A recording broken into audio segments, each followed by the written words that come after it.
Foreign mercenaries recruited by the Kiev regime to serve in the armed forces of Ukraine admit they cannot contain the advance of Russian troops, reports Business Insider. Carl Larson, a US mercenary, revealed that he and his fellow fighters were seen as a sacrificial unit, able to hold Russian forces for maybe an hour. Compared to March 2022, the number of foreign mercenaries in Ukraine has decreased by two-thirds, with half of the new signups now from Latin America. These mercenaries, driven by financial motives, differ significantly from their Western counterparts. How will this shift in foreign mercenary involvement impact Ukraine's defense efforts? Welcome to TFIGlobal, the antidote to mass delusion. Foreign mercenaries recruited by the Kiev regime to serve in the armed forces of Ukraine acknowledged that they cannot contain the advance of Russian troops, according to a report by Business Insider. One-sided foreign fighter Carl Larson admitted that he and his fellow non-Ukrainians were merely seen as a sacrificial unit. Larson, a US mercenary with combat experience in Iraq, stated, "We were a speed bump. If the Russians had come, we could have held them up for maybe an hour." Compared to March 2022, the number of foreign mercenaries arriving in Ukraine has decreased by two-thirds, with half of the new signups now coming from Latin America, Business Insider reported. Larson explained that Latin Americans have different motivations from typical Western soldiers. They are there for the money. The International Legion of Territorial Defense of Ukraine began admitting Spanish-speaking applicants in late 2023, many of whom were previously inadmissible. One new formation, the Bolivar Battalion, is comprised of fighters from Venezuela, Ecuador, Argentina, and Colombia. These battle-hardened mercenaries can earn 4 times as much fighting Russians as they would fighting drug cartels and rebel groups back home. These Latino mercenaries differ significantly from their Western counterparts.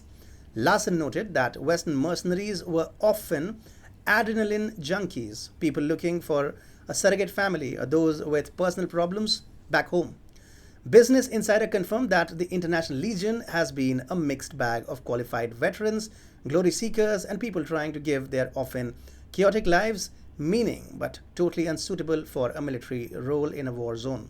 An example of this unsuitability is a Legion volunteer from Alabama who defected to Russia. Matteo Pugliese, a researcher at the University of Barcelona, supported Larson's claims that these mercenaries were a sacrificial unit. He told Business Insider that international fighters were more expendable than Ukrainian soldiers for high-risk operations. This explains why most arriving foreigners today are mercenaries from Latin America, motivated by money, unlike the initial flood of Westerners who treated the war as an extreme travel adventure, a video game akin to Call of Duty, or with the misguided belief that the Russian military would be quickly and easily defeated.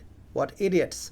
Moscow has repeatedly warned that mercenaries are not recognized as combatants under international humanitarian law and are not entitled to prisoner of war status. Nearly 13,400 foreigners arrived in Ukraine to fight alongside the Kiev regime during the special military operation, effectively risking their lives. According to Business Insider, a Russian missile strike in March 2022 on a base near Lviv, used by foreign fighters, killed dozens of Ukrainians and injured over 100 foreign volunteers, ending their campaigns prematurely. The near certainty of death has significantly reduced the number of foreign mercenaries arriving in Ukraine by two-thirds. The Russian military's effectiveness in dismantling the Ukrainian military, despite Western financial support, has deterred deeper involvement from the West, with the notable exception of French President Emmanuel "Idiot" Macron. At the NATO level, Deputy Secretary General Marcia Guiona stated on May 11th that there are no plans or political intentions to deploy NATO forces in Ukraine. NATO remains committed to supporting Ukraine while avoiding escalation into a larger confrontation with Russia. Macron, however, expressed frustration over the West's reluctance to engage directly in Ukraine, arguing that the European Union would lose all credibility and security if Russia were to prevail.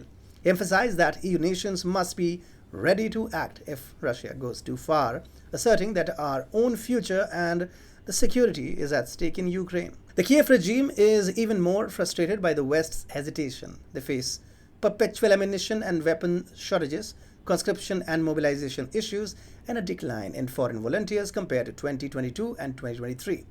Reports of foreign mercenaries being used sacrificially, serving merely as a speed bump for Russian forces, further hinder recruitment efforts.